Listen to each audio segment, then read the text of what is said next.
Je ne suis pas trop fan des films historiques, mais alors celui-là, c'est différent.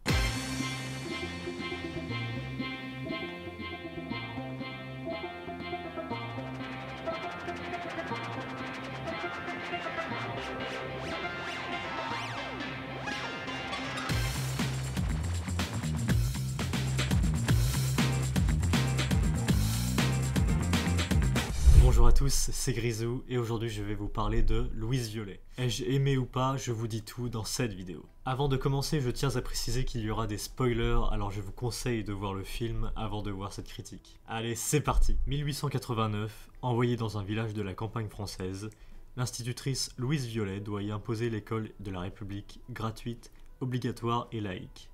Une mission qui ne la rend populaire ni auprès des enfants, ni auprès des parents. Bon déjà, avant toute chose, j'aimerais vous parler des acteurs. On a donc Alexandra Lamy, je la suis depuis très longtemps, je la suis depuis la série Un gars, une fille. Alors pas à sa sortie, mais en DVD. Et cette série c'est une pépite, je pourrais en regarder pendant des heures. Et oui, même en 2024. Et après, au niveau de sa filmographie, j'ai pas tout vu. J'ai vu principalement Tout le monde debout avec Franck Dubosc, Zodi et TU, Frères du désert, ainsi que Retour chez ma mère. Moi je trouve que cette actrice, elle est tellement solaire. Et c'est ce que j'ai retrouvé dans le film La Chambre des Merveilles, qui est magnifique comme film. Et donc pareil, dans Louise Violet, elle est solaire et j'adore. Concernant Grégory Gadebois, je commence doucement à le connaître. Ça fait très récemment que je le connais ce gars. Donc au niveau de sa filmographie, je l'ai vu que récemment dans la série Zorro, où il incarne parfaitement le rôle de Sergent Garcia, et ainsi que dans le film Le Fil, qui était bien. Mais du coup, dans Louise Violet, il joue très bien le rôle aussi. Concernant le réalisateur qui s'appelle Éric Besnard, c'est son premier film que je vois de lui, alors allons voir si ça m'a convaincu. Tout d'abord, j'aimerais commencer par parler de l'école, qui est quand même le sujet qui m'a le plus impacté dans ce film. Le réalisateur Éric Besnard a dit « Je voulais montrer d'où l'on vient, qui l'on est, et que cela n'a pas été facile pour en arriver là. C'est l'histoire d'un long combat pour obtenir l'école gratuite pour tous. Des femmes et des hommes se sont battus, sont parfois morts pour ça. Mon boulot, c'est d'en parler. » Et il a tellement raison d'en parler, ça fait tellement du bien de voir ce film en 2024. Car en fait, je fais directement le lien avec l'école de maintenant, qui est, faut dire les choses, plus un zoo que l'école. Mais je pourrais dire aussi collège, lycée, voilà. Après, c'est une petite aparté, on revient vers le film du coup. Donc, en 1889, en pleine mise en place de l'école de la République, Louise Violet, jeune institutrice déterminée, est envoyée dans un petit village français. On la voit traverser une forêt en plein mois d'automne, et franchement on peut dire ce qu'on veut, mais quand on voit de la nature à l'écran, dans n'importe quel film, ça rend immédiatement beau.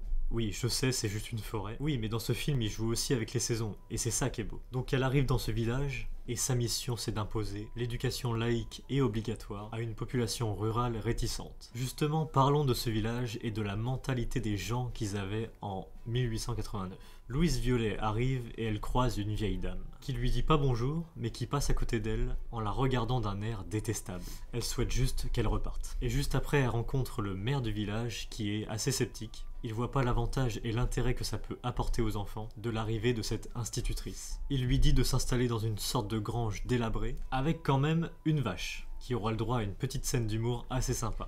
Mais surtout à ce moment-là, il faut souligner le courage qu'a cette femme, car c'est vraiment pas facile. Un début assez compliqué pour elle, car aucun enfant ne semble intéressé à venir dans cette école. Ces mêmes enfants qui sont influencés par leurs parents, qui parlent du fait que la modernisation ne sert à rien, que des mots qui me font ressentir la même sensation qu'une craie sur un tableau. Le moment que j'ai trouvé intéressant, c'est quand le maire constate la situation de Louise, et qu'il décide de faire avancer un peu les choses en lui disant d'aller convaincre directement les parents chez eux. Ils font ça, mais finalement ça ne change pas grand chose, ça n'évolue pas. Et puis vient un moment où cette petite fille, qui s'appelle Flore, c'est la première enfant à s'intéresser à l'école et à vouloir apprendre des choses. Puis au fur et à mesure, d'autres enfants se joignent à elle. C'est une première partie de film qui va très vite, ça s'enchaîne très bien, il n'y a pas de longueur. Contrairement à cette deuxième partie que je trouve très long, et même qui n'a pas retenu mon attention. Donc je vais juste vous parler des scènes qui m'ont marqué. Le moment par exemple où ils construisent une meilleure école.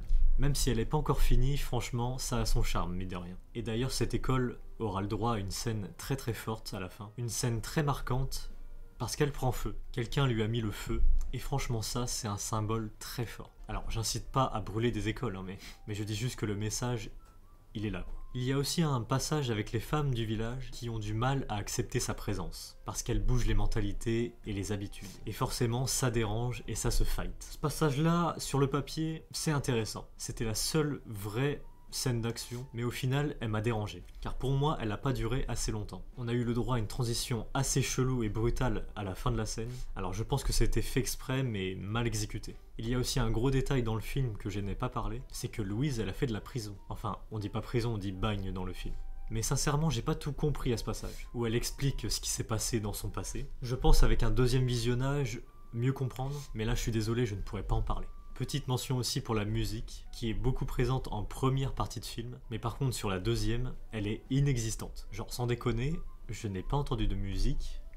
C'est pour ça que c'était assez long aussi. Je sais, c'est une partie un peu dramatique, mais tu peux quand même le retranscrire avec des musiques. Ça éviterait du coup d'avoir des moments longs, ces fameuses longueurs. Voilà, maintenant parlons de la fin où Louise et ses élèves se retrouvent sous un grand arbre. C'est une fin assez rapide où la seule chose est que Louise leur fait découvrir les dictionnaires. Mais en vrai, oui, ça va, c'est mignon, c'est rapide, mais ça a du sens. Et pour moi, c'est une belle fin. Pour conclure, en vrai, je recommande le film. Il te transporte dans une belle histoire tout au long. Malgré la longueur, ça se regarde assez facilement. Ça parle de thématiques très intéressantes. Et j'aimerais terminer en disant, montrez-le dans les écoles, s'il vous plaît. Voilà, j'ai terminé. N'hésitez pas à donner votre avis en commentaire. Êtes-vous d'accord ou pas avec moi ? Votre avis m'intéresse. Si vous avez aimé cette vidéo, n'hésitez pas à lâcher votre plus beau pouce en l'air, ainsi qu'à vous abonner à cette chaîne pour plus de critiques. Et sur ce, je vous dis à bientôt.